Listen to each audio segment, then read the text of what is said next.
Jovan Buha! Buha! Yo, I'm Jovan Buha, NBA reporter for Buha's Block, and welcome to another live show. Shout out to everybody in the chat. Shout out to the late night gang. I have a practice report today. The Lakers practiced before heading over to Utah. Going to talk through 3 takeaways from practice quickly and then get into the Q&A, aiming to go about an hour or so. Have a date night planned with my wife, so going to be going a little bit shorter than the typical Q&A, but let's just get into it. So takeaway number 1 from practice is an injury update. Deandre Ayton missed practice due to an illness. Unclear if this is the same illness that kept Marcus Smart out for a game, but he was sent home by the team doctors, but he will be traveling with the team to Utah.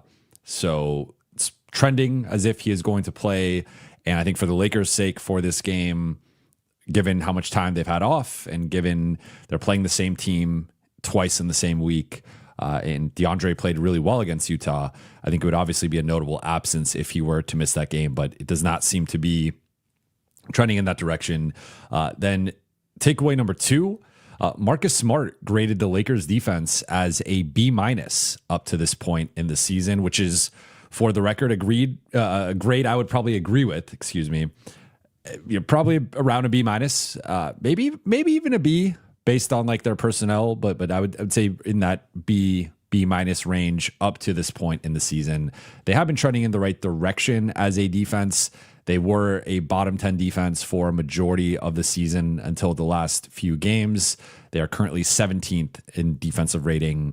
But Marcus noted that they have a lot of room for improvement, which I agree with, especially with LeBron coming back and Marcus and LeBron quarterbacking the defense. And if Marcus continues to come off the bench, him being the bench quarterback, LeBron being the starting quarterback, and with the way the current rotation has been off of one game, Marcus entered for LeBron to start the first, and then he entered for Rui to start the third. But either way, he's the first sub coming in. So if it is a Marcus for LeBron situation rotationally, then you have LeBron quarterbacking the starting group. Then when he comes out, Marcus comes in, and there's almost like a stagger there in terms of that backline communication, though Marcus obviously is more of a point of attack / wing stopper. But again, Marcus noted a lot of room to improve on that end for LA, and that as he and LeBron continue to grow with their chemistry and their reps together, he thinks that's only going to take the defense to a different level. And then takeaway number 3, again, we're breezing through the takeaways here. There wasn't much to take away from today's practice. We did learn a bit about the Lakers pickleball tournament that they had yesterday.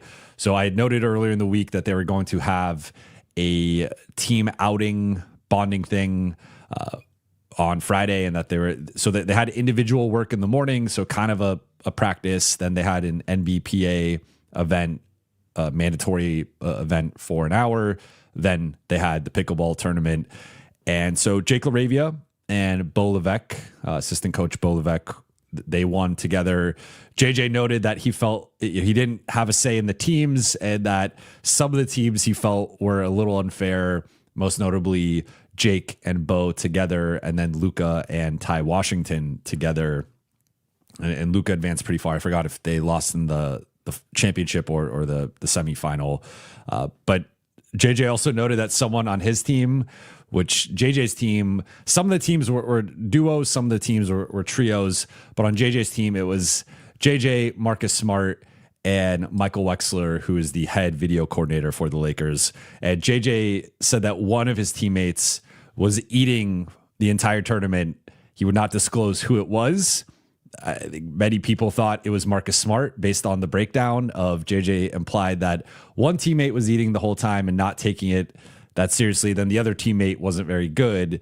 So the assumption was it was Marcus eating and Michael Wexler maybe not being the best.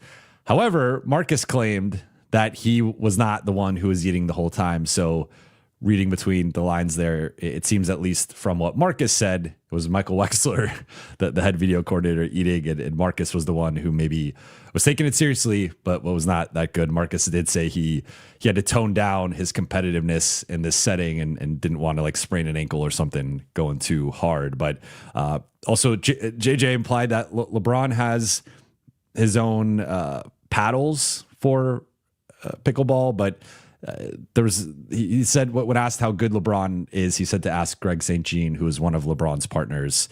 Greg St. Jean, the Lakers assistant and also offensive coordinator. So the implication there was that LeBron is not very good at pickleball. But again, we did not hear that directly from Greg St. Jean or JJ for that matter. But that was it. I think these types of team building, team bonding activities, that they had the Porsche racing event earlier in training camp that Luka helped organize. I think these things are really important, especially when you have these rare breaks in the schedule. And JJ said they made it through the week with some chippiness in practice, but like overall not wanting to kill each other. And he said that was a win, but like he did see some of that chippiness and competitiveness. But when spending this much time together without playing other teams, he said sometimes things could get a little monotonous. It could get a little heated. And he felt that the team bonding event with the pickleball tournament was overall a positive for the chemistry, and the vibes continue to be high. The chemistry continues to be great. And I think the Lakers are in a really, really good place. But with all that said, let's get into the Q&A. I think that has to be the shortest practice report breakdown I've had ever. So let's just get into the Q&A here. Rama Aviation, thank you for the super chat. I really hope we can draw OKC or Denver in the NBA Cup to see how we compete with LeBron. I don't want to wait until January/February. LOL. Enjoy the date, twin. I appreciate that. Thank you. I'm sure my wife will appreciate that as well. Yeah, the one interesting thing now with the Denver matchup, so like Lakers are at full strength now, or assuming Deandre Ayton can play, and even if he somehow misses the Utah game, presumably it's not going to be a long-term thing, and he'll be back. But OKC's still without J-Dub, and they've had some guys in and out. They've been load managing Alex Caruso to an extent, and they've had some guys that have been in and out availability-wise. And then Denver, they just lost Christian Brown for 6 weeks about a week ago, and then Aaron Gordon got injured last night in the Houston game, and I don't believe we've seen, or at least I've not seen an update yet on Gordon in terms of how much time he can miss, but it is the hamstring that, going back to the conference semifinals against OKC, that he was dealing with. So in a way, if they do draw Denver, it's not a full encapsulation of, I think that's probably, definitely Denver's probably third and fourth best players, third and fifth. I think Christian Brown's had a better season than Cam Johnson up to this point. You could say maybe at full strength or everyone at their full potential, Cam Johnson is better than Christian Brown. Maybe Christian Brown's their fifth best player, Johnson's their fourth, but Aaron Gordon's having a career year, at least in the Denver portion of his career, and him being out potentially and Christian Brown being out, it does take a little bit of the sizzle away, because those are their two best starting defenders, arguably their two best defenders. I think Peyton Watson's having a really good season and is elevating on that end. So point being, I feel like it wouldn't be the full encapsulation of how Lakers and Nuggets match up, right? And, but that could be a positive for the Lakers in terms of just getting a win and getting some confidence against the Nuggets and continuing the, I thought they looked pretty good against Denver last season, post Luka trade, right? They had the big win in Denver, and then they had the game. They beat Denver 2 out of 3 games.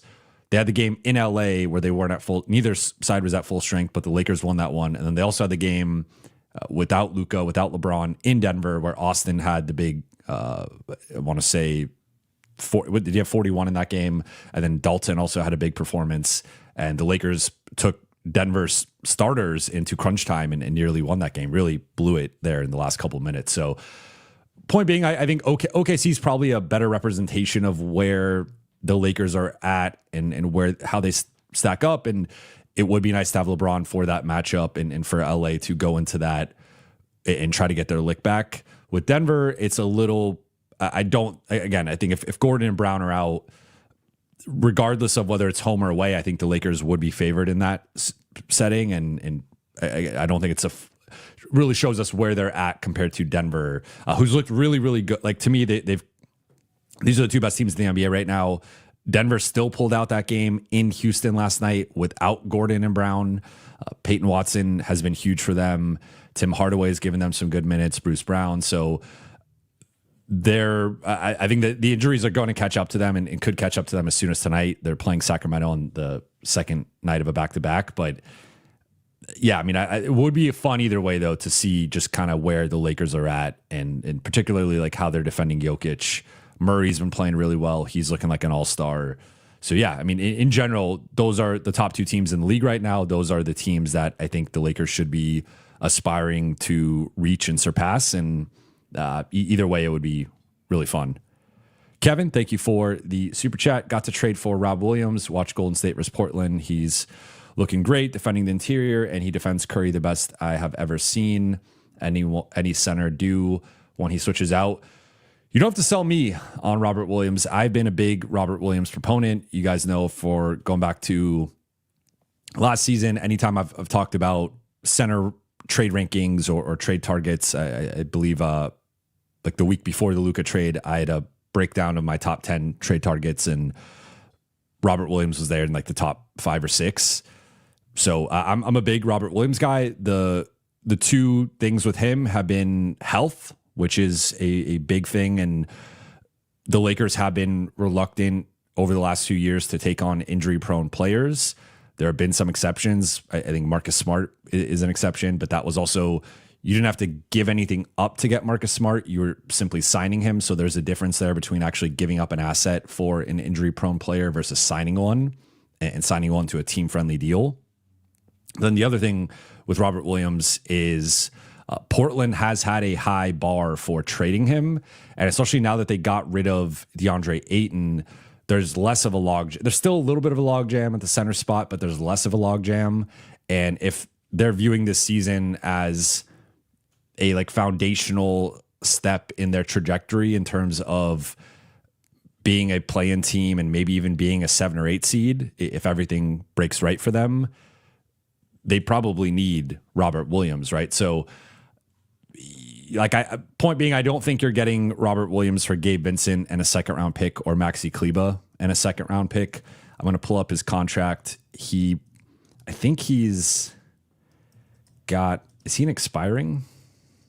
He might have one more year left, but I want to say he's an expiring 13.3. So you could get there with Gabe Dalton in a second, Maxi Dalton in a second.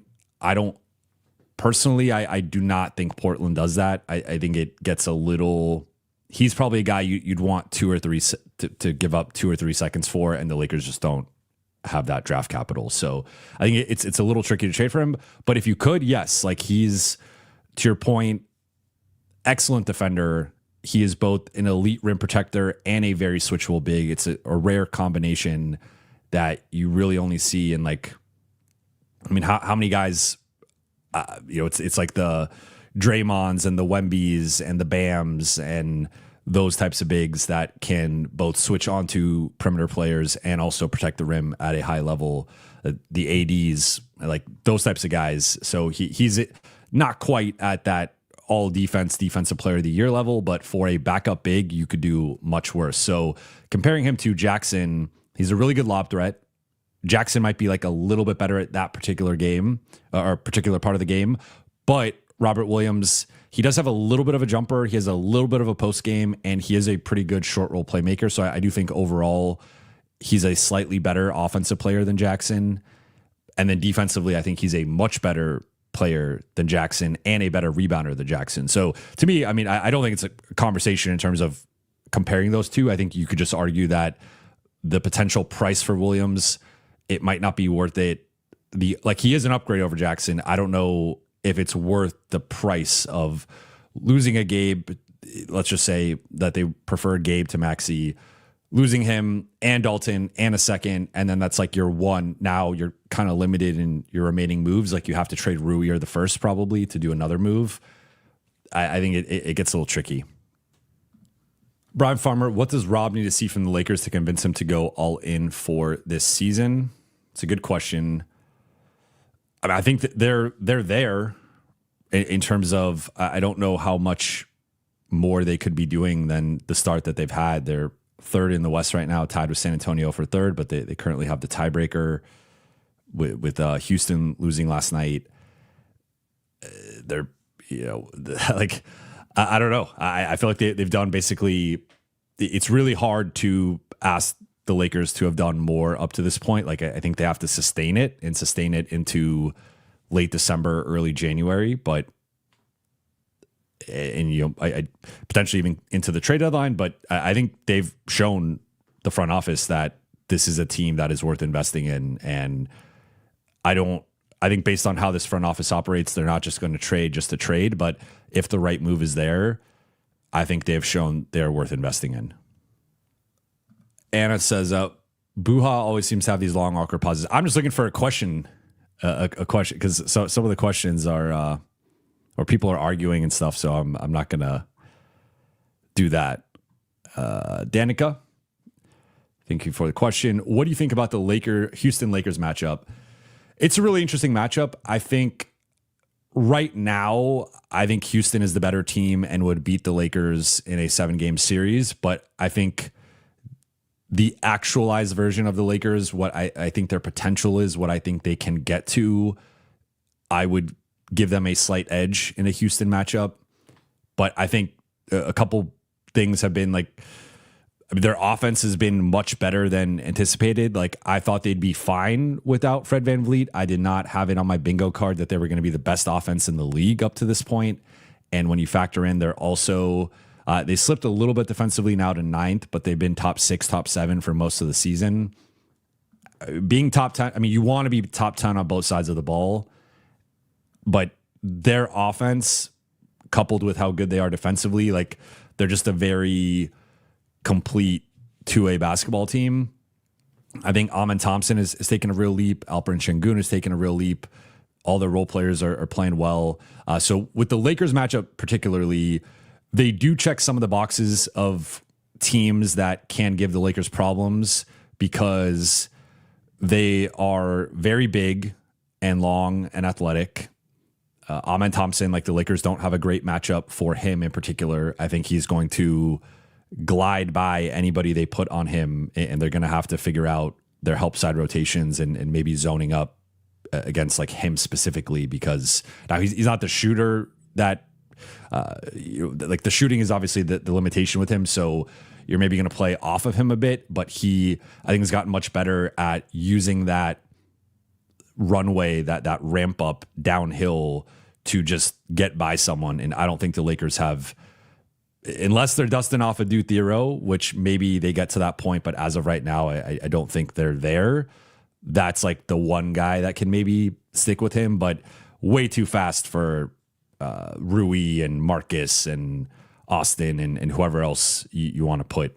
Even Vando, I think he's just a specimen. He is special. Then Şengün, like, the Lakers, they've done solid against big so far up to this point in the season, but I do think Şengün is a unique challenge and is probably the closest thing to Jokic there is in the league. Especially, like, he's hitting threes now, he's passing really well, so that's its own challenge for the defense. And at the end of a possession, you could just give the ball to KD and have him bail you out with a tough jumper. So I think the Lakers have to be really disciplined in that matchup.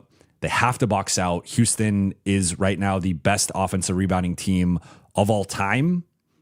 Of all time. Like, we're not just talking like best in the league. We're talking of all time. So they are going to hammer you on the glass. And I think in general, they are going to have a physical advantage over the Lakers in most positions, which is the complication. Now, the flip side is, I think the Lakers, I trust their offense more than I trust Houston's offense. And we have seen Houston now lose that double OT game to OKC to start the season, and then last night's game against Denver with no Aaron Gordon and Christian Brown. So while they do have the best offense in the league, I still have questions about Houston's offense and offensive execution in crunch time, especially against good teams.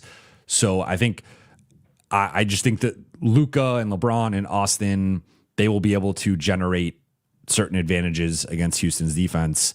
And for what it's worth, like LeBron has defended Şengün pretty well over the last couple of years.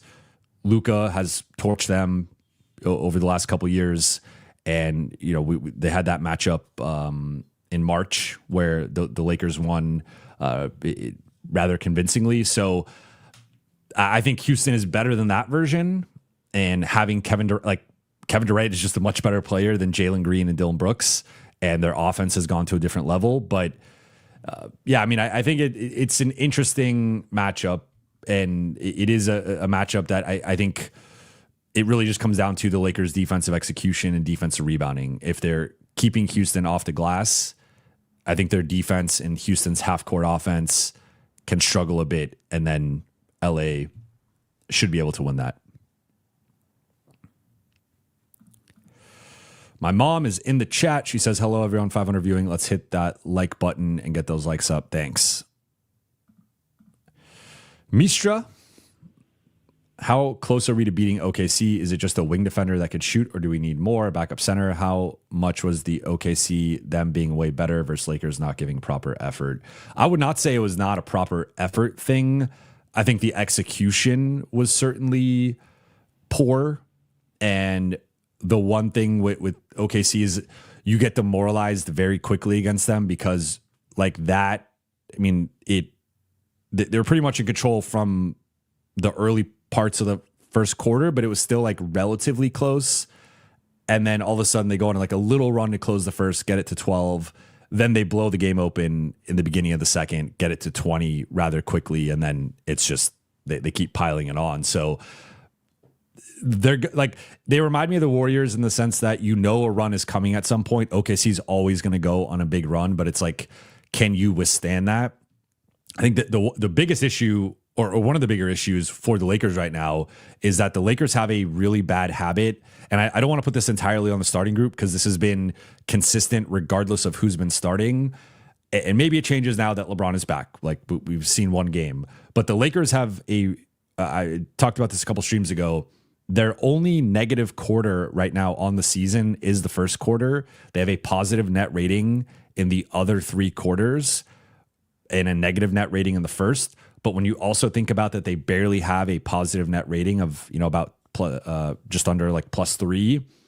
That signals that like with the collective good that they're doing in quarters 2, 3, and 4 is partly being outdone by quarter 1. And like quarter 1 is the quarter that if they can get that to like a neutral quarter, all of a sudden their net rating is going to go up, their point differential is going to go up. Like that's been a quarter where they're often down even to bad teams and then have to dig their way out. And it's impressive to see like the resiliency and the late game execution. And there are a lot of positives of how they claw their way out of some of the holes that they're in.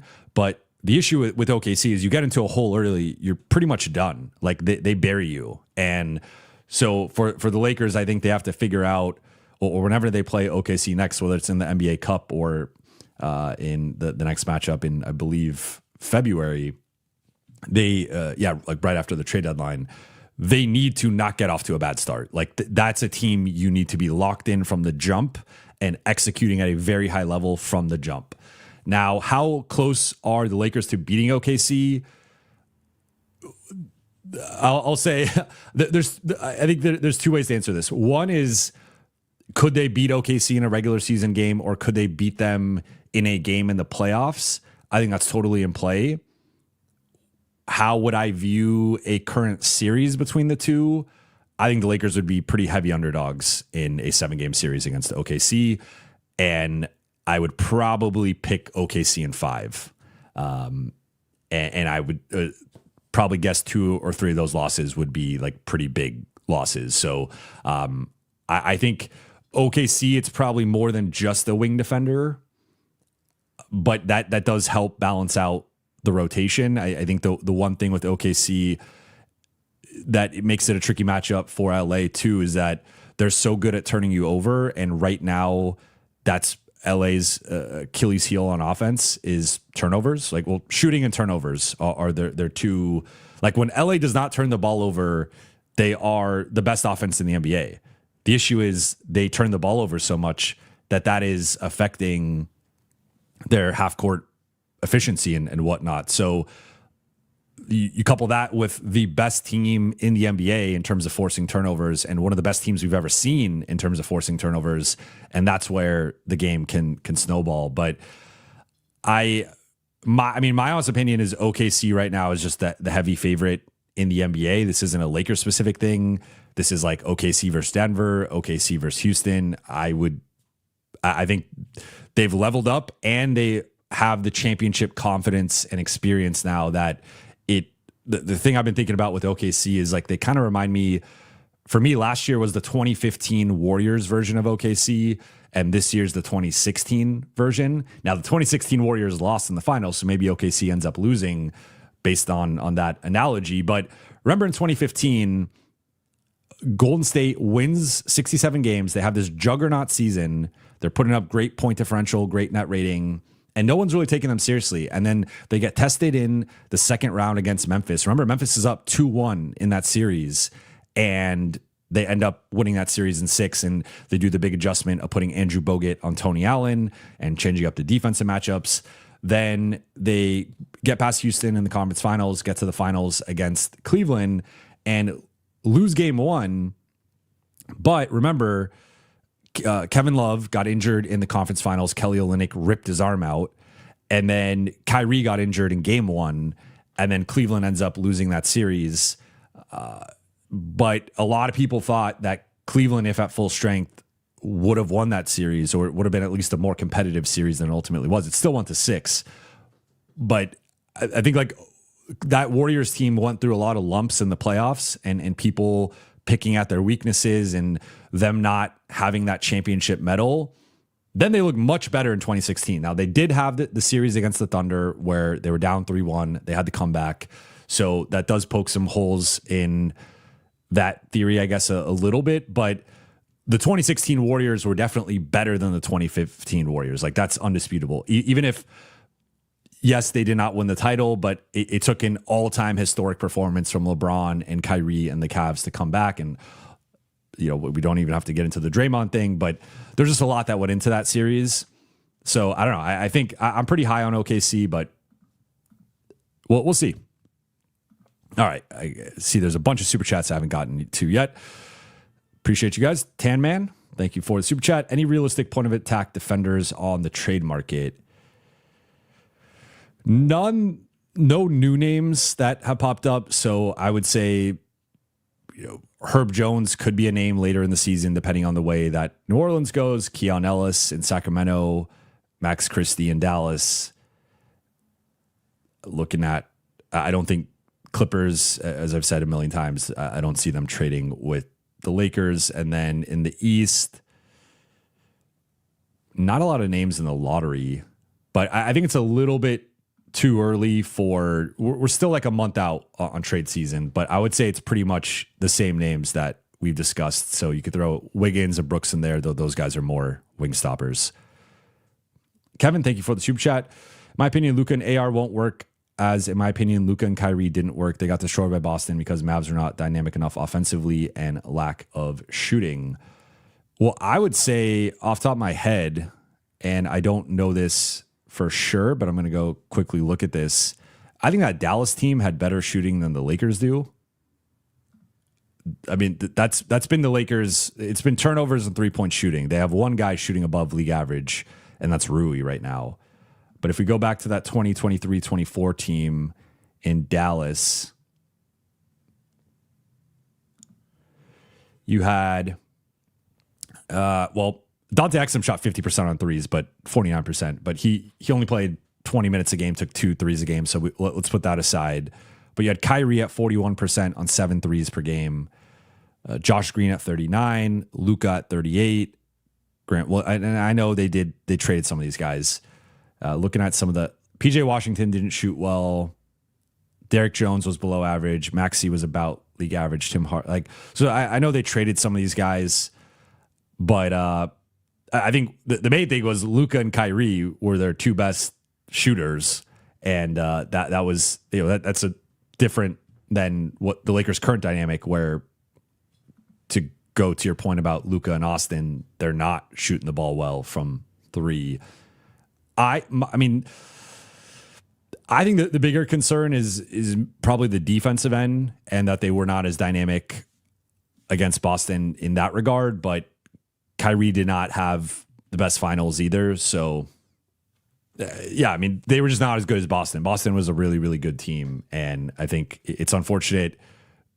I would have really liked to have seen that Boston team play Denver or that Boston team play OKC last year. And I think those would have been really incredible matchups that we never just got to see. But yeah, I mean, I'm not necessarily disagreeing with you, but I really don't think the Lakers offense is a concern, because you're also like, the thing is, this group has a LeBron that Dallas group did not have LeBron, right? So you could even argue that with how things ultimately trend, AR might be more the third guy and LeBron the second guy. So I'm not really concerned with the Lakers offense. I'm purely concerned with their defense and some of the real questions that they have with that fifth player. Kevin, thank you for the super chat again. Boston having Tatum on a center, so killing 5-1 pick and roll, and Al or Porzingis on DJJ so they can roam around. DJJ, Gafford, Lively can't punish the mismatch. So I think to this point, though, one of the differences between the Lakers and that Dallas team is Ayton's actually pretty good at punishing mismatches. That's one of the things that the Lakers are most excited about with him, and we have seen when Ayton gets a deep seal, he's often finishing or getting a foul or both. Rui is pretty good at those deep seals, and he's been a little shaky around the rim in terms of contested layups, especially on the left side recently. But in general, I think over the last 3 years, I think Rui's been a pretty reliable deep seal, get the basket or draw a foul or something. They don't go to it a lot, but these selective times they do, I think it's a weapon for them. Then you also have LeBron, who could do it at a very high level. So I think this Lakers team is much better on the interior than that Dallas team was. And yes, that Dallas team, Gafford and Lively as rollers and finishers and lob threats, I think are that's a better natural pairing than Ayton and Hayes from that specific skill. But Deandre Ayton is a better jump shooter, better finisher than Gafford and Lively, better against mismatches. Rui has some of that in his game. I don't think they're comparable. I think this is a better offense than that Dallas team. I don't really think it's a debate. I think that Dallas team is better defensively, and that's where the Lakers' ceiling is still TBD. Kevin again, as they're not dynamic enough offensively, DJJ lack a 3-point shot, but those players that is dynamic enough offensively can also cover for Luka, and AR defensively are too rare and too expensive to get. I think that's a challenge for can they get that fifth guy that could do that? But right now they have Rui, who can do enough offensively but not enough defensively, and then Marcus, who could do enough defensively but not offensively. Maybe you end up staggering, going more matchup based, but we'll see. Matt Green, thank you for the super chat. Jovan, if you could hire someone to make the front office better, who'd you hire? I'm calling Sam Presti. Yeah, I mean, Sam Presti is the obvious one. I would throw. I would give Sam Presti the largest offer any executive or coach has ever gotten in NBA history. I would be here's 5 years, 125, or 7 years, 150, or something like that. I would throw the bag at Sam Presti. Now, would he want to leave OKC and the history he has there and everything he's built? I don't know. In terms of other front office people, there aren't any that jump to mind in terms of a mega load offer, but I would, in general, I would look at OKC. I would look at San Antonio. I would look at. I think that it's funny because they've gotten off to such a bad start, but I do think that the Clippers have some good people in their front office. But then I'd also look east at Miami and Boston.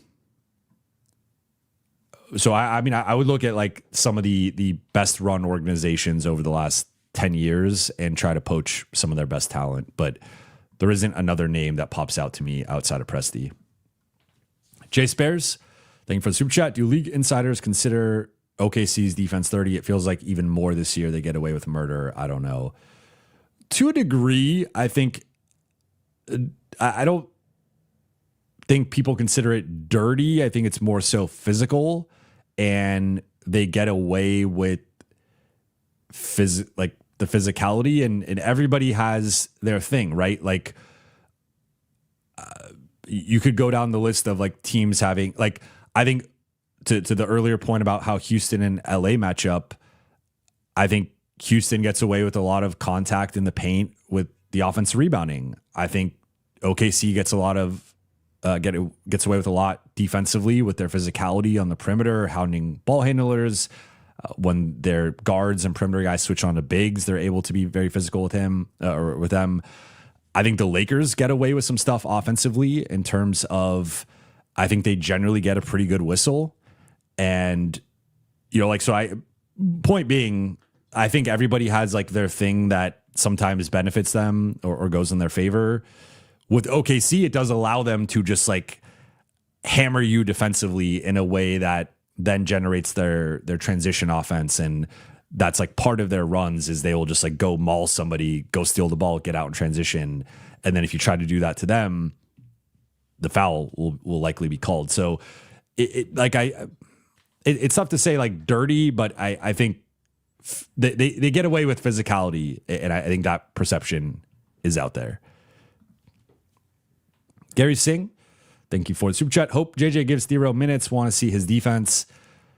I mean, he looked so good in that South Bay game, and it's just he's got this level of athleticism that it's hard to quantify, but you just see it, and there's a way that he glides out there that, I use that word to describe Amen Thompson. Adou Thiero has some of that, not to Thompson's level, but he's got the build physically in terms of the frame and the strength, and he's just like a sturdy dude. And then he also is out there though, like moving. He almost moves like an athletic guard despite being built like a power wing. So yeah, he's looked really good. Hit. I thought that three on the left wing that looked pretty good. I think it is, as I've said throughout the process, I think we should temper expectations, and I don't think he's just going to be thrown into the fire consistently yet. But if he continues to play well in the G League, in practice, and certain guys aren't meeting the level of what the Lakers need, like I thought one thing that JJ noted that I found interesting was that he noted Adou's defensive stance and how he's always in a stance defensively, and that there are some players in the league who even 8 years in are not consistently in a defensive stance. I immediately jumped to Rui. That and like the timeline kind of works of how long Rui's been in the league. I forget if it's 7 or 8 years with Rui, but it immediately made me think of Rui as like an example of a guy who is not consistently in a defensive stance.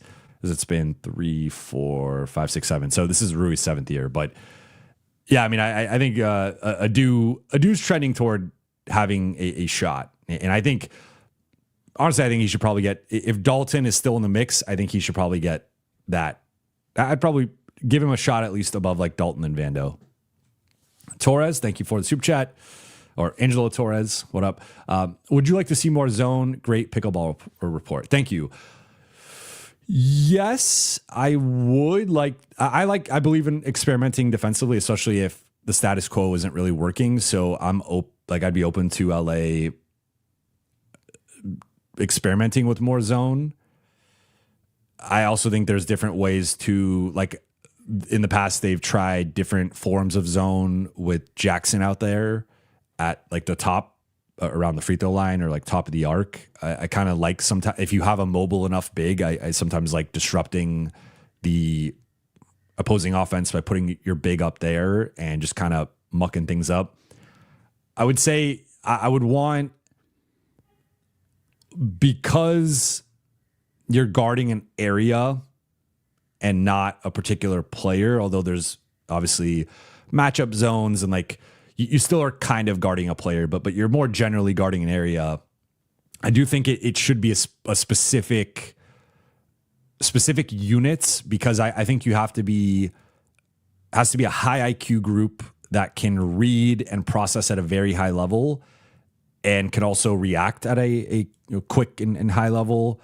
And then also has a high enough motor to cover a bunch of ground and also box out, because that's the big thing with the zone is, the center of the defense, the center of the zone can be a weak spot, but then also you don't necessarily have someone to immediately match up with and box out.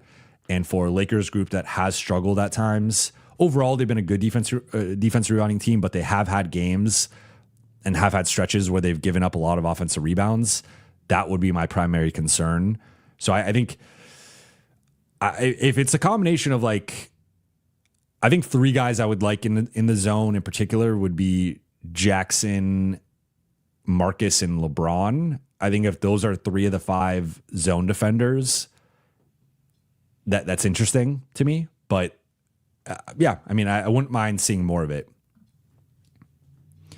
Nicholas Buha, aka my brother, are you taking me to the Lakers game this week? Also, what do you think of Tristan Vucevic as a his name always gives me trouble, as a backup center candidate for the Lakers? We'll see on if I'm taking you this week. I don't have an answer yet, so probably will know on Tuesday. And then I like Tristan. I don't know if he's ready for full-time back. Like I've talked about maybe having an alternative to Jackson. He could be that type of alternative, but still I would like probably a bigger body that has a little bit more heft to him. He's only 220 pounds, but he is Serbian, so I'm on board with him being on the team. But thank you, Nick. Kevin, thank you for the super chat.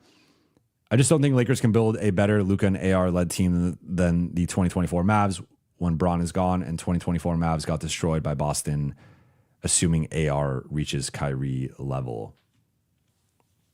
I mean, it's too early to tell. I think we need more of a sample size and more to see how this team develops and how things play out and what they do at the trade deadline potentially. To your point, like I do believe that the 2024 Mavericks team was a really good fit around Luka and tailored to a lot of Luka's skills. I think to my earlier point though, and something that Istak Franco has talked about on my show and when he's done other interviews, is like one ingredient that team was missing was like that extra level of guys who could attack mismatches. And that when I was asking him about like the ideal build around Luka, the 2 names he went to immediately were Ivica Zubac and Deandre Ayton. And reason being, those guys could function both in the pick and roll and also post up and attack mismatches. And I think that's an extra level to the offense that those Dallas teams didn't quite have with Lively and Gafford. Now, I think Lively and Gafford are a better defensive tandem than Ayton and Hayes. And so you factor in, like, I think they're also specifically better at the lob threat portion of the pick and roll game with Luka and better rim protectors. That obviously, like, I mean, if you gave me the choice of Gafford and Lively or Ayton and Hayes, I think Ayton's the best player of the 4 right now. But also, I guess it depends. Like if you're getting the 2024 version, because Gafford and Lively have obviously not been the same players this season. But if we're talking about the 2024 versions of them, I would probably rather have that tandem in a vacuum. But I do think DeAndre brings a certain wrinkle to the offense that those guys didn't quite bring. Now, if we're talking now when we get into the PJ Washington, Derrick Jones Jr., some of those guys, yes, the Lakers don't really have those types of players on this team that can be a positive on both ends. Like Derrick Jones, less as a shooter, but more so as a cutter, offensive rebounder, transition guy. And then we know what he could do defensively. PJ Washington, as a shooter, had plenty of big games, big shots in the playoffs, but then also a multi-positional defender.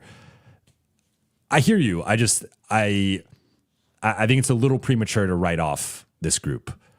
Greg Pollard, thank you for the super chat. Gabe, Kleba, Connect, and a first or second or 1 second. As soon as I saw the rest of the offer, I was like, okay. For Terrence Mann and Zaire Williams, I would do that. I'm a big Terrence Mann fan, and I also like Zaire Williams. I think you get bigger and more athletic within the rotation. I don't love the one thing with Mann. I don't love his contract, and he's been a name that's popped up a few times recently. But I believe he's got two more years he's at 15.5, then 15.5, then 16. I think he's a little overpaid. And then Zaire Williams, his contract situation, pulling it up 1 second. He's got a club option next year, 6.3, so that's fair. And then unrestricted in 2027. I would do it. I think I don't now the one, so I would do it. The one thing here is that's basically your move. And I don't,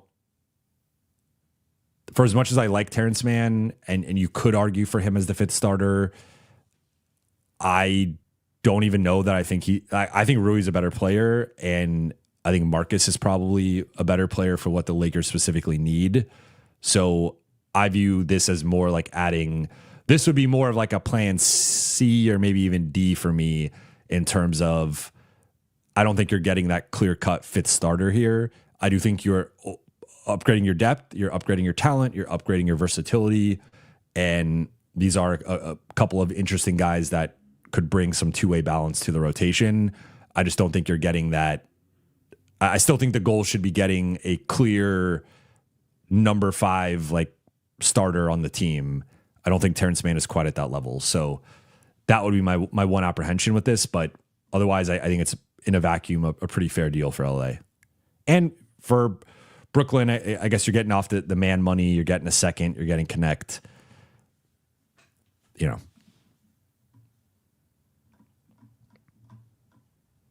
All right, catching up here in the chat. David Park's asking if Max and Gafford are more or less realistic targets now that Nico's gone. I think, to be honest, I don't think much has changed in terms of how Dallas would view trading with LA. Maybe it's slightly more likely, but if it was 1% before, maybe it's 5% now. I don't think there's been a material change in either direction. Again, maybe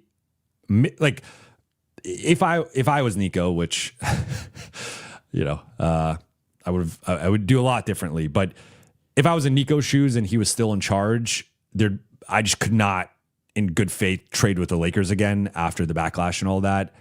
I guess you could theoretically argue that now that he's gone, there's less of that direct stink without him, but still, there will be some portion of the Dallas fan base that just crashes out and loses their mind over this. And I think right now Dallas is sort of in damage control mode, PR mode, where they still have to win the fan base back over and show them that they're serious. And firing Nico was a good first step. But I think then trading with the Lakers again, I joked before, maybe there's a segment of Mavericks fans that you kind of appease by helping Luka try to win a title, and that wins some fans over. But I do think there will be a lot of Mavericks fans who are not happy with LA getting even better from this. So I'm still pretty skeptical that happens. Ronski, can we get Drew Holiday and Rob Williams in a trade? I don't think so, if only because I don't think Portland and LA, I believe the last time they traded was 1984.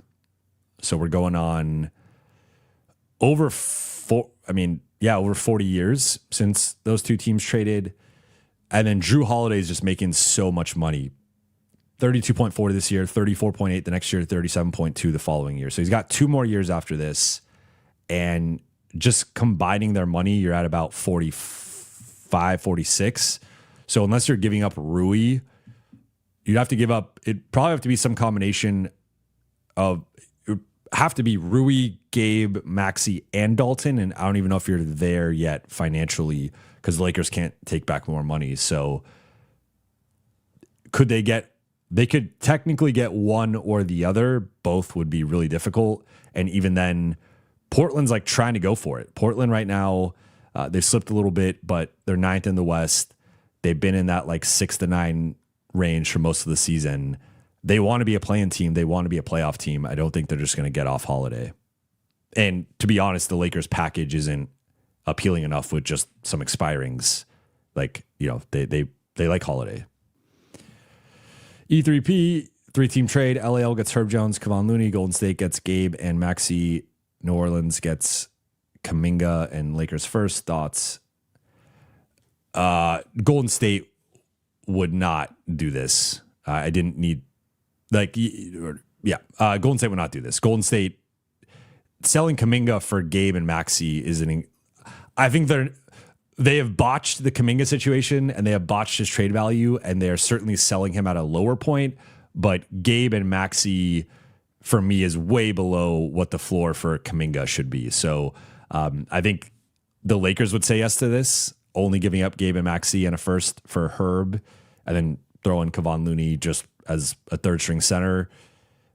I think New Orleans would say probably yes to this, getting a first and Kuminga for Herb. I think that's a pretty good return for him. But Golden State would need... you could argue that the Lakers first should be going to Golden State here, but then that obviously complicates things for New Orleans. So yeah, I do not see any scenario in which Golden State does that. All right, we're at the 55-minute mark, so we're going to go about 5 to 10 more minutes.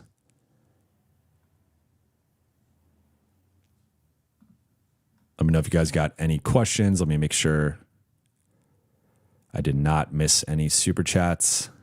Nope. I see we got a major Luka versus Jokic argument in the chat. Quavi, what time is tomorrow's game? 5 p.m. Pacific time. So I don't know what time zone you're in, but 5 p.m. Pacific time. Gary Singh, thank you for the super chat. We got to get Herb Jones. Herb/Smart could change our defensive outlook. Love Rui offensively, but can't trust his defense in the playoffs. Rui, DK in a first. So we call that the Andrew Wiggins package because that's what Miami wanted over the offseason, as I reported. I would do that. I know it is a lot for Herb, but I think Herb is, if we're ranking both the player archetype that fits best with Luka and AR specifically, Herb is near the top of the list. I think it's gonna be really difficult to draft or trade or sign a player that is like a better fit than Herb.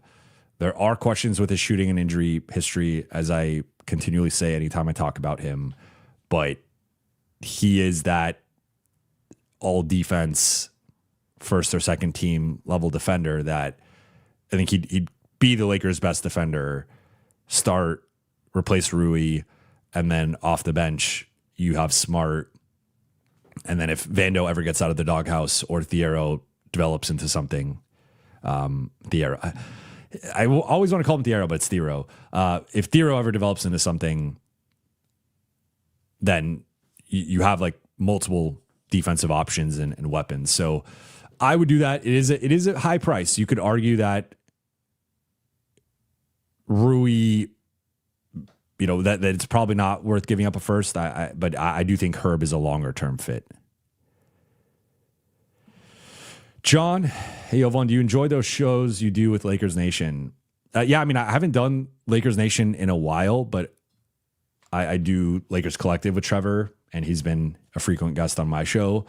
So yeah, anytime I'm with Trevor, it's always a good time. It's always a good conversation, and I think the audience really enjoys it. We're moving Lakers Collective to twice a week moving forward. So yeah, I'm again, I probably haven't done a show with them in a few months, but whenever I do Lakers Nation, it's always fun.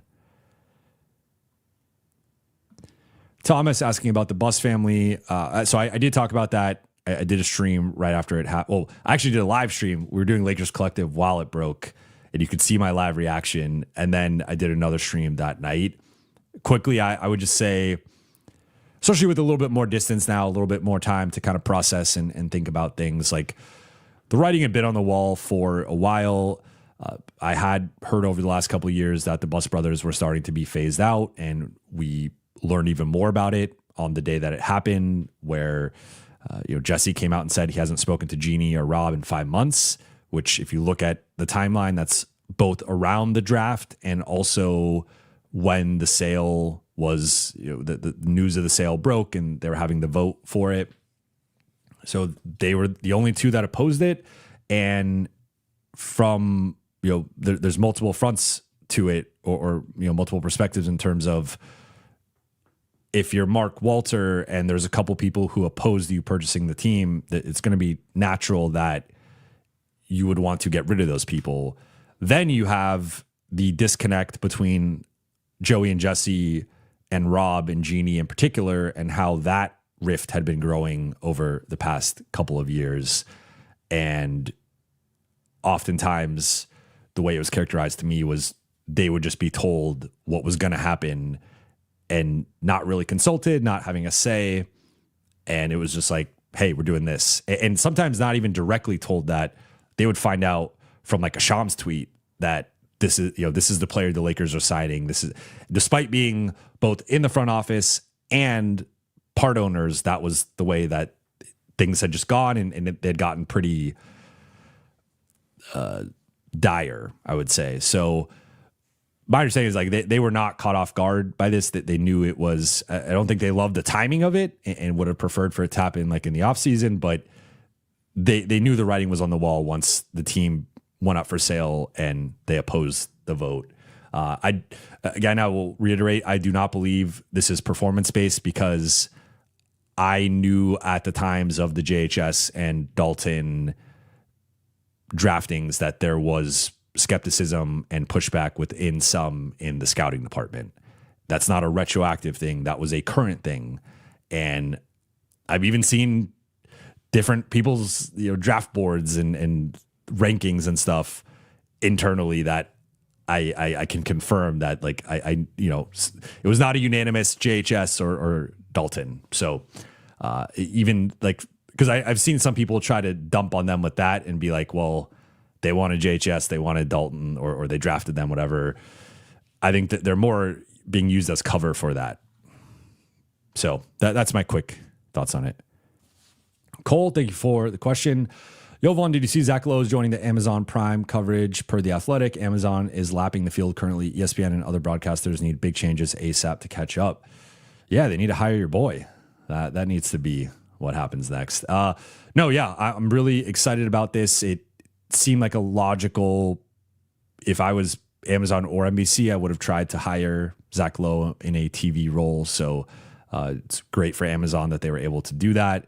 And he's not writing and not doing the full-time TV he was doing at ESPN. So it seems like he does have some more flexibility in his schedule to add this in. So I think it's a big win for Amazon. I think it's great for Zach to get back on TV and experience his analysis in a different setting and in clearly a pro basketball setting, right? In terms of Amazon, I think, has done a really good job to start the season of supporting the game, celebrating the game, breaking down the game. I think I'd throw NBC in there as well. I think Amazon and NBC have set a new standard, and I think you're actually seeing ESPN try to catch up or up their game, right? Like they're now doing more stuff on the court and trying to do. They got the coaches corners segments with Tim Legler, and like you see now ESPN is even trying to. They had the Mike Malone with the VR set going through actions on the floor. So everyone is collectively, I think, upping their coverage, and I think that's nothing but a positive for basketball fans, basketball consumers. So, but yeah, I saw it in awesome news. See, we've got an all-time Jokic Luka debate going on here in the chat. NR Jovan, when Dan Wojcicki moved from the LA Times to the Athletic, is that seen as a promotion? It's difficult to say. I think I don't want to speak for Dan, and I think he's the only person that could answer that. I think it's of two minds, right? Like, so the Athletic is technically an extension of the New York Times because the New York Times purchased it. So I think the New York Times is obviously bigger than the LA Times in terms of status and legacy and like, so I guess going from LA Times to New York Times could be viewed as a step up, but obviously the Athletic is not directly the New York Times. It is its own entity and platform. The LA Times is one of the biggest papers in the country, one of the legacy papers of the country. I think you think of New York Times and Washington Post, and then right below those two, you get to LA Times, Boston Globe, Chicago Tribune. Like those are some of the biggest papers of all time. But certainly things are trending away from print, away from newspapers. So I think it was, if I may say, I think it was a more logical move for him. I don't know if that's a promotion. It also depends on, I don't know if he got a raise or not based on his previous salary, but that would be a factor here. So I don't want to speak for him or speculate on that. But I think based on where sports media is going and journalism is going, it is going in a more digital direction. I think the Athletic is ahead of the LA Times in that regard. And it was funny because when we both announced we were leaving on the same day, and then some people were, once he announced he was going, or some people were wondering if we were like swapping, and it never entered, as I said at the time, it never entered my thought process to potentially go to the LA Times. One, because I've been overwriting and wanted to focus more on this, but like two, I viewed it, I didn't want to go to a newspaper and rely on the print model or maybe a more antiquated digital model. So I guess that through that lens, I guess I would say it's probably a promotion, but I don't want to speak for Dan. Hunter, in all caps, why does no one think we could beat the Thunder now? We proved to be a bad matchup for them last year and cooked them. They improved internally, but we got 3 of our top 6 guys in the offseason. That's a fair pushback. I mean, my perspective on it is, I made the case earlier. I compared them to last year's version of the Thunder to the 2015 Warriors, and then this year's version being the 2016 Warriors. And the Thunder look like they could win 70 games or challenge for that mark this season. I believe, and I think you have seen it with even recent groups. Like, I'm of the mindset you go through a metamorphosis as a group and as an individual when you go through a championship run and that playoff crucible, and you survive, and you go to a game 7 against Denver, you win. You go to a game 7 against Indiana. So I know people see the same names, but I think J-Dub even throughout, like he was dealing with the hand thing or the wrist thing and not shooting the ball as well. But there were stretches of that run where J-Dub was their best player. So like and Chet has gotten much better than last season. So I know you mentioned internal improvement, but I just think as a group, as a collective, they have much more confidence and experience. Like they've actually won the championship. They've gone through it. The Lakers have LeBron, who's won the championship, and they have several guys who have been on deep playoff runs, but like there's I think a difference once you've actually won the championship and also once you've won the championship together with that specific group. They brought back everybody of consequence from last season. They are better right now, better start to the season than last year, better net rating, better point differential. Like they're blowing everybody out. I talked about both of their starting lineups are beating people by 30 points per 100 possessions, which is almost like in just mind-boggling, unbelievable number. I just think they're much better than last season. Like regardless of the Lakers matchup specifically, I think it's a much better team. You also add in AJ Mitchell. Like one of their things, one of the weaknesses was sometimes it was so starter heavy with their offense that if Caruso or Wallace or Aaron Wiggins or Isaiah Joe was not having a big night, maybe they're having an off night or a quiet night, whatever, sometimes the bench could struggle a little bit. AJ Mitchell has come in and smashed that, and he's like one of the best bench players and bench scorers in the NBA, bar none. So I look at like J-Dub progressively throughout that playoff run, I thought showed a lot and looked better continually. Chet has gotten much better. Kayson Wallace has gotten better. AJ Mitchell was technically on the team, but was not a primary rotation guy during that run. He is now their best bench offensive player. Isaiah Joe is shooting like 50% on threes and looking unguardable. Like I'll say I think they've gotten better from last season. Like their margin for how much they've gotten better from last season to me is higher than the Lakers' margin for how much the Lakers have improved. Now I do think the Lakers have improved. I think the Lakers are deeper, but I do think whatever gap there was between the last season between the two teams, I think might have been like very small, especially post Luka trade. I do think the gap's gotten wider to start the season. Now that doesn't mean things don't trend in a certain direction, and OKC could come down back to earth a little bit, could eventually have some type of hangover, and LA is going to get better. But up to this point in the season, I mean, I don't think there's anybody close to OKC, and that's not a Lakers specific dig. That's just how great OKC has been. Cage Britt, Jovan, do you think if you're on JJ's pickleball team, you would have went all the way? No, I've never played pickleball, and so I'm not delusional enough to think I would have been great at that. So yeah, I mean, especially against like that level of competition of professional athletes, I do believe that there's like, if you're good at one sport or great at one sport, that should translate in general. So I'm not going to pat myself on the back and say that.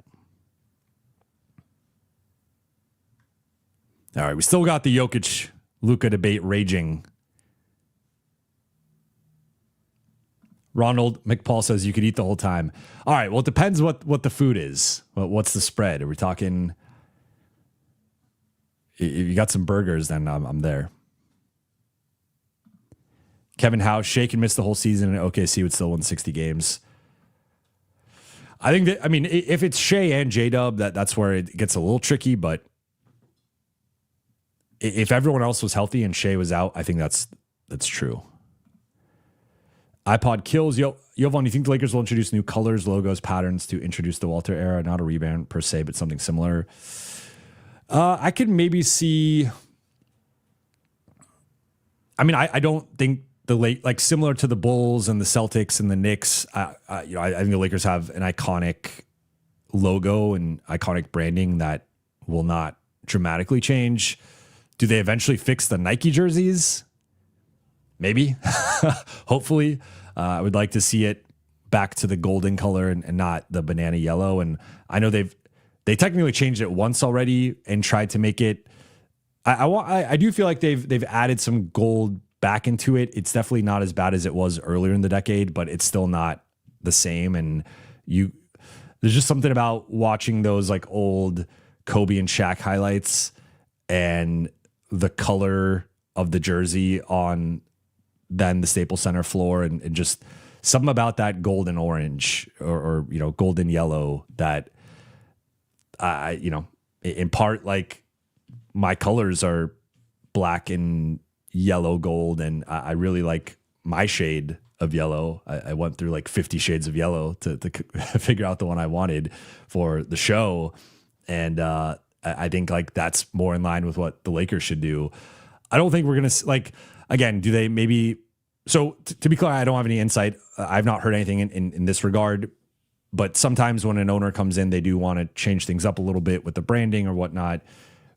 Maybe they change the color a little bit, which I think would be a positive. Maybe they add another secondary logo or something, but I don't think we're going to see material changes. Alma says Drew's contract is horrible. I think that's a callback to what we were talking about earlier. Yeah, I think he's probably fairly paid for this year, but I do have concern about moving forward. Cole asks if I've seen much of Khan this season. That's Khan Knippel, I would say rookie of the year right now. Yeah, Khan is really good. And I had VJ Edgecombe as my rookie of the year a couple weeks ago when I did my awards ballot. But I'm very fluid with my awards. Like, I'm not opposed to changing them. So yeah, I think Khan is the clear rookie of the year as of right now, if things were to end right now. And I see the Devin Booker. I don't think he's quite as athletic as Booker, but Booker also isn't like this super, he doesn't like pop athletically necessarily. It's a lot of footwork. It's a lot of just shiftiness. And I think Khan has some of that in his game. So, I mean, he was billed as a shooter coming in, and he clearly can do that, but he could do so much more. So he's been one of maybe the only bright spot in Charlotte. I do like Brian Kalkbrenner, and Diabate I like too.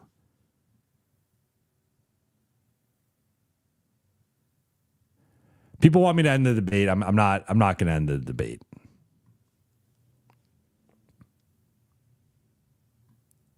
It's an infinite debate. Fake Talk FS or FC, excuse me.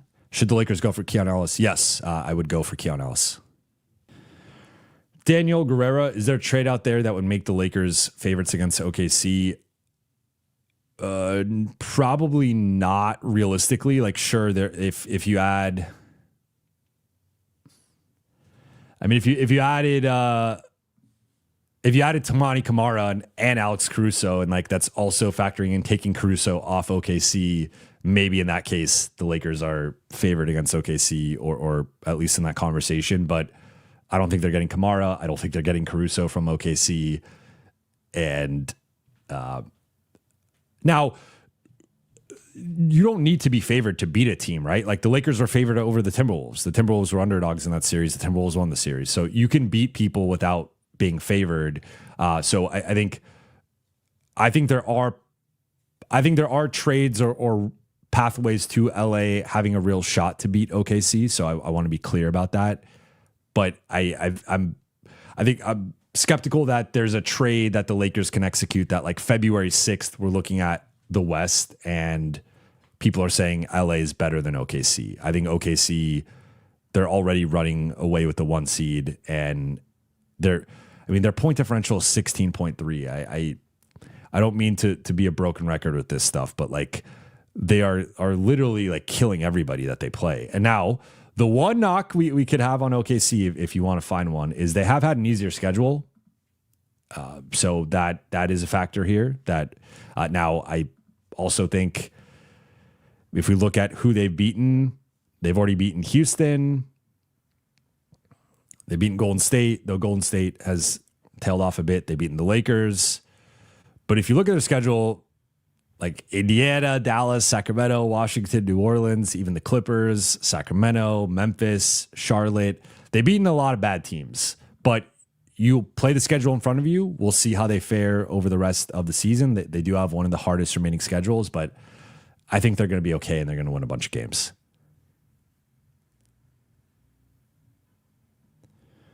Madison says this team is bad from beyond the arc.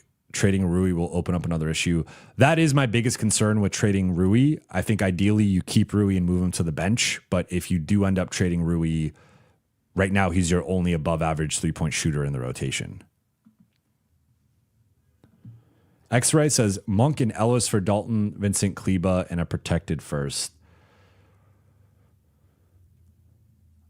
I would do that. I'm not the biggest fan of Malik Monk's contract. I'm pulling it up here. He's got 18.8, 18.8 this year, 20.2, then 21.6. It's not a bad contract, but I like Monk in a certain role if it ends up trending toward a situation where he's like closing a lot of, like, I do not like, to be clear, I do not like Luka, Austin, and Monk together. So I think there is a way to stagger the rotation where you can have, if you want to lump him in there as like the fourth scorer here, fourth perimeter scorer, you can stagger and have two of Luka, Austin, Monk, and LeBron on the floor at all times, and like have two legit offensive weapons at all times. But again, I think there's a real limitation there with, I think Luka, Austin, and Monk could be really problematic defensively, and I don't want to close against that line or close with that lineup against OKC or Houston or Denver. Now, Ellis could be the guy that's in there closing potentially. I do really like Ellis. I would probably have to push this to like a top 15, 17, 18 protected first and basically guarantee it's like a bottom 10 first round pick. But with a certain protection, I'd be interested in this. It's always important to use protection. Craig Osterberg says, your wife is going to get mad at you going over an hour. Well, she knows what we do here. Tommy says, no, we don't need Monk.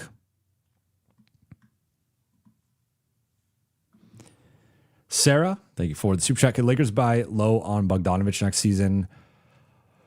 Potentially. I'm still operating under the assumption that I just really am like, it's really tough for me to see the Clippers and Lakers figuring out a deal. Now he's making $16 million next year, team option. So there's a chance the Clippers just decline that team option. I think that's in play because I don't think he would get $16 million on the open market. So they could maybe just sign him next year, and he does have a relationship with Luka, so that would make sense. Euro, thank you for super chat. Am I the only one who thinks Pelinka is going to get someone random ASF, random as fuck, like he does every time? We can never predict what this man is going to do. It's a good point in terms of like there's been some times, like I reported right ahead of the Russ trade that I was hearing Utah was likely going to be involved in some capacity. I did not have the Minnesota part of that deal that ultimately netted D'Lo to LA, but at the time there's really only a few teams that could take on Russ, and I was hearing that Utah was the most likely team to be part of a 3-team deal. So there will be times certain things leak, like even going back to last season.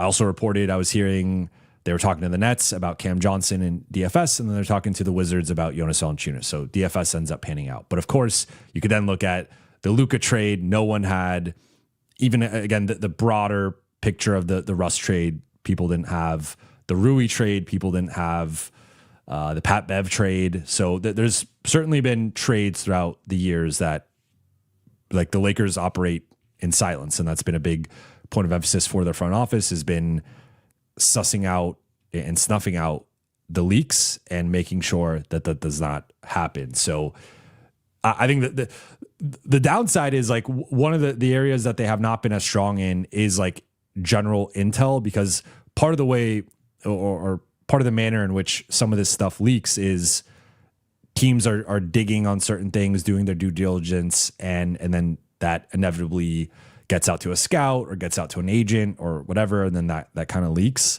With the Lakers, they're very insular, very close to the vest with sharing information. So I think sometimes they don't have the full picture with certain guys, or at least that's how they used to be. I think that will change under Mark Walter. But it's hard to like keep your information and not have it leak if you're not having some of these conversations and dialogues. So again, there's pros and cons to both sides of it, but I would not be surprised if the Lakers get like, I will say as a collective, I think the reporting and even like the fan tracking of who's available, who's not, what trades make sense. Like it is hard to just conceive of a trade that we didn't even think of. I think the Mark Williams trade is another one that's good though, where Mark Williams was someone who wasn't even on the market and then secretly was to the Lakers. So I could see something like that, where maybe there's a player that we don't think is available that ends up shaking loose and the Lakers end up trading for him. I think Herb Jones kind of checks that box for someone that in theory isn't available, but for the right price is. But we'll see. To your point, like it probably will be someone we don't see coming. McLovin, scary thought. We're one James Harden hamstring injury away from Cameron Boozer or AJ on OKC. Thank you for super chat. Yeah, I mean that's OKC is now. The flip side of this is that they do have some big decisions to make with Lou Dort and Isaiah Hartenstein, who both have team options, and it's going to get a little tricky financially for them very soon. But if they are replacing them with a Boozer or an AJ longer term, like, they'll be fine. All right.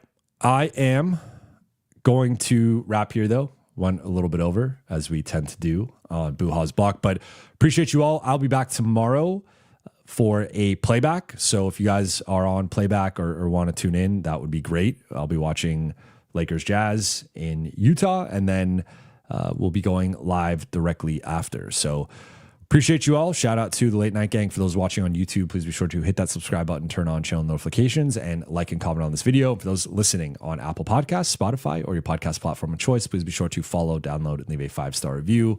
I'll be back tomorrow. Talk to you all then.